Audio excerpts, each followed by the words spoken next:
Kita kan sama-sama tahu nih kalau di tahun 2020, cryptocurrency tuh ngalamin kenaikan yang luar biasa banget. Misalnya nih, Bitcoin tuh naik sebesar 450% sepanjang tahun 2020. Ethereum juga naik lebih dari 1000% nih dalam 1 tahun terakhir. Terus ada juga Yearn Finance nih yang sempat mencapai rekor sampai 650 juta rupiah. Dari yang tadinya tuh cuma sekitar 10 juta rupiah doang. Kenaikan itu sampai 6.400% nih cuma dalam waktu 3 bulan. Luar biasa banget ya. Ternyata kenaikan aset kripto ini tuh emang gak kalah gitu. Bahkan bisa dibilang melebihi kenaikan saham di tahun 2020. Tapi kamu pernah kepikiran gak sih? Sebenarnya apa sih kegunaan kripto? Apa kripto itu cuma komoditas koin dan token digital doang yang dijadiin objek trading? Pergerakan harganya agresif, tapi nggak punya nilai fungsional sama sekali? Atau jangan-jangan nih, sebetulnya kripto itu punya nilai kegunaan yang bisa bermanfaat secara real di masa depan? Terus, faktor apa aja sih yang bikin harga kripto bisa melonjak naik? Apa cuma gara-gara spekulasi market doang? Nah, secara garis besar nih, kenaikan harga kripto itu bisa dipicu sama 3 hal. Yang pertama udah jelas ya karena spekulasi pasar. Kita nggak bisa mungkirin gitu. Kalau kenaikan kripto yang agresif salah satunya dipicu sama spekulasi market atau optimisme pasar yang mungkin berlebihan. Tapi optimisme itu tuh muncul dari mana sih sebenarnya? Tentu aja dari potensi nilai fungsional atau kegunaannya. Terus yang kedua itu karena perkembangan teknologi dan adaptasi kripto yang semakin meluas. Dengan pengembangan teknologi dan adaptasi tersebut nih, potensi penggunaan kripto secara real dan luas di masa depan tuh jadi kelihatan semakin nyata. Dan hal ini tentu bisa bikin nilai ekonomi kripto tuh bertambah. Oh iya, poin kedua ini nih yang bakalan aku bahas secara mendalam di video ini. Dan faktor ketiga adalah karena nilai kelangkaan yang semakin tinggi. Buat kamu yang udah nonton gitu ya video Momo sebelumnya tentang Bitcoin, pastinya kamu udah tahu kalau jumlah Bitcoin itu terbatas, gak bisa ditambah supply-nya. Tapi bisa berkurang nih, karena musnah akibat keteledoran manusia. Dengan nilai market cap Bitcoin yang udah tembus 9.500 triliun, bisa dibilang nih, Bitcoin itu adalah komoditas paling langka dan paling liquid di dunia saat ini. Itulah 3 faktor yang bikin harga kripto terus ngalamin kenaikan. Nah, di video kali ini aku mau bahas lebih spesifik poin yang kedua. Sebenarnya teknologi kayak gimana sih yang ditawarin kripto kepada dunia? Sederhananya nih, teknologi kripto itu bisa memerdekakan semua bentuk layanan digital di dunia tanpa harus dikuasain atau dikendalin sama sebuah perusahaan, institusi, atau bahkan negara. Biasanya nih, sebuah layanan digital itu kan dibikin sama perusahaan gitu ya, yang mempekerjakan para programmer. Nah, layanan itu tuh bisa dinikmatin sama penggunanya karena ya emang dikelola sama perusahaan tersebut. Perusahaan itu tuh ngasih tarif layanan kepada users dan perusahaan itu tuh bisa bayar maintenance server ke penyedia jasa kayak Amazon atau Alibaba supaya layanan itu tuh bisa tetap hidup. Sekarang gimana ceritanya kalau para programmer ini bisa bikin layanan digital yang bisa dinikmati langsung sama para users tanpa harus dikelola sama perusahaan dan gak perlu pakai server tunggal? Nah, teknologi kripto dengan nama blockchain itu bisa bikin jaringan server yang terpencar-pencar di seluruh dunia dan dioperasiin sama jaringan komputer rumahan. Dengan begitu nih, program apapun yang dibikin di jaringan blockchain itu tuh bisa berjalan tanpa perlu dikuasain atau dikendalin sama perusahaan ataupun lembaga tertentu. Emangnya program kayak gimana sih yang bisa dibikin di dalam blockchain? Sebetulnya ya bisa apa aja. Misalnya layanan-layanan jasa keuangan, kayak layanan simpan pinjam, asuransi, pencairan warisan, perdagangan aset, dan lain-lain. Loh, tapi kan semua layanan itu udah tersedia gitu ya dengan mekanisme tradisional kayak perbankan, sekuritas, dan lain-lain. Ya emang benar, layanan itu tuh udah banyak tersedia. Tapi buat para penggiat kripto, layanan tradisional keuangan itu punya banyak kelemahan, khususnya yang berkaitan sama keterbatasan peran manusia. Nah, dengan teknologi kripto, peran manusia buat mengaplikasikan layanan itu bisa digantiin gitu sama program komputer yang sepenuhnya merdeka dari kepentingan manusia. Teknologi inilah yang biasa disebut dengan istilah smart contract. Misalnya nih, layanan keuangan yang dibikin dengan teknologi kripto itu tuh bisa memfasilitasi proses transfer ke seluruh dunia dengan sangat cepat dan sangat murah. Kenapa bisa gitu? Ya karena nggak ada peran manual manusia dan nggak ada biaya administrasi bank yang harus dibayar. Canggih banget kan? Nah, program layanan keuangan berbasis kripto itu sering disebut dengan istilah decentralized finance atau DeFi. Layanan keuangan dengan konsep DeFi ini tuh sifatnya terbuka, global, dan netral. Program ini nggak kenal sama yang namanya batas geografis, nggak peduli sama konflik politik antar negara, dan juga nggak mandang status sosial kaya miskin atau pejabat penting. Siapapun, dimanapun, dan apapun latar belakangnya, semua orang tuh bisa mengakses dengan protokol yang sama. Gak ada satupun orang yang diistimewain. Cukup dengan sambungan internet, semua orang tuh bisa mengakses layanan keuangan ini tanpa perlu ngisi setumpuk dokumen persyaratan yang harus dipenuhin dan juga ditandatanganin. Gak cuma itu aja, layanan keuangan dengan teknologi blockchain tuh bisa dibilang aman juga nih dari oknum manusia yang punya niat jahat. Loh, kenapa gitu? Ya, karena kan operasional layanannya tuh bisa berjalan sendiri secara otomatis. Dan gak ada manusia yang bisa ngotak-ngatik sistem yang udah diluncurin di blockchain. Layanan keuangan itu sifatnya transparan gitu kalau dari sisi operasional, tapi sekaligus bersifat privat juga dari sisi privacy. Artinya, siapapun bisa memverifikasi proses operasional dari layanan tersebut, bahwa protokol layanan itu beneran mengeksekusi order, bukan tipu-tipu. Dan kerennya lagi, para penggunanya tuh nggak perlu dimintain identitas, jadi kamu nggak perlu tuh ngasih ID card atau nomor handphone kamu, yang sering banget disalahgunain sama perusahaan buat dijual ke pihak ketiga. Dan akhirnya bikin kamu sering kena spam iklan, tawaran kartu kredit, tawaran pinjol ilegal, atau bahkan penipuan OTP.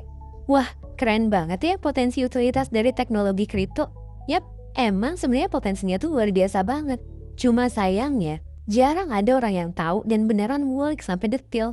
Saat ini kebanyakan orang tuh ya cuma ngomongin fluktuasi harga aset kripto aja yang naik turun secara agresif, khususnya Bitcoin. Tapi mereka tuh kebanyakan gak ngerti gitu. Sebenarnya apa sih nilai fungsional dari aset kripto di masa depan?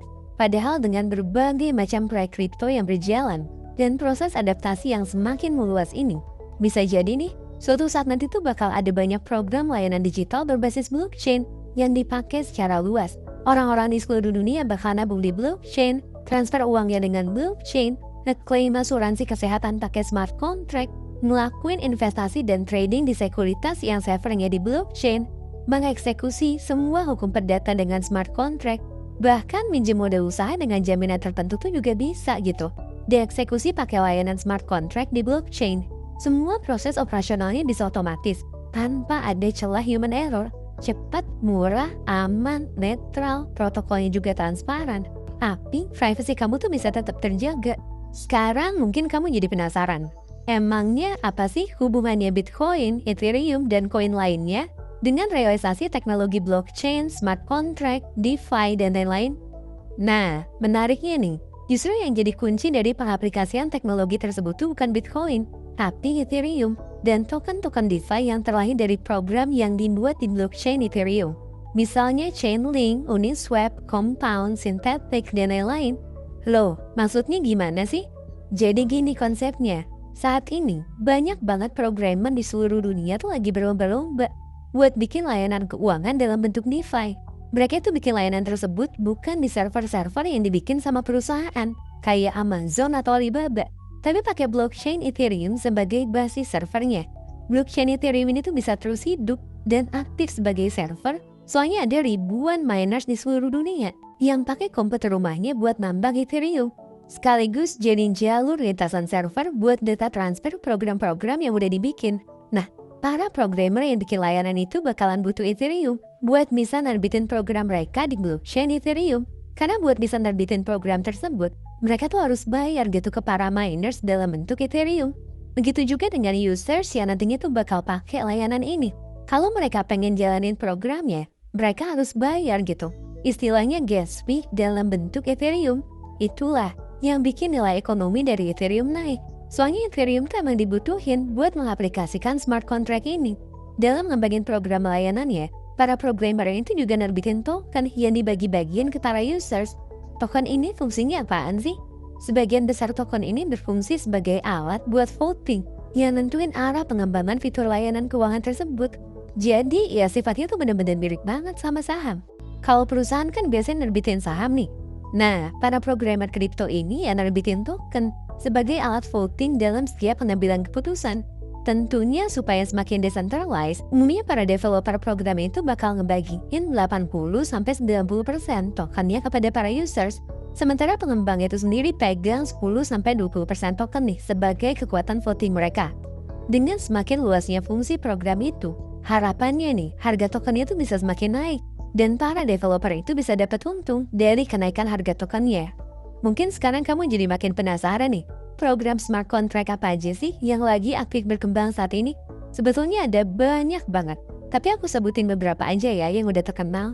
Yang pertama itu adalah Chainlink. Nah, si Chainlink ini tuh berfungsi sebagai gudang penyimpanan data yang terdesentralisasi, kayak data ekonomi, data politik, demografi, dan lain-lain. Data yang ada dalam Chainlink ini tuh bisa jadi basis gitu buat sebagian besar layanan smart contract, yang mana buat setiap pengambilan data, pembayarannya itu pakai token link. Selain Chainlink ada juga nih saingannya, namanya tuh Band Protocol. Nah, buat kamu yang mau berinvestasi pada token Chainlink ataupun Band Protocol, kalau di Exchange Indonesia, kamu bisa beli 2 token ini di toko kripto. Selain itu ada juga nih Uniswap yang berfungsi sebagai money changer yang lebih stabil. Kok bisa stabil sih? Ya, soalnya penentuan harganya itu bukan berdasarkan order book, bid dan offer, tapi dari algoritma gitu, yang hitung perbandingan volume antar aset kripto. Tokennya itu namanya Uni. Ada juga kompetitornya nih yang ada di Binance, namanya tuh Cake. Kedua token ini kalau di Exchange Indonesia bisa kamu beli di toko kripto. Khususnya Cake nih yang beroperasi di Binance Smart Chain itu tuh cuma tersedia di toko kripto doang. Terus ada juga Compound yang berfungsi sebagai media simpan pinjam. Jadi para peminjam itu bisa nyimpen aset kripto mereka sebagai jaminan atau kolateral dan minjem aset dalam bentuk yang lebih stabil. Contohnya itu adalah USD token.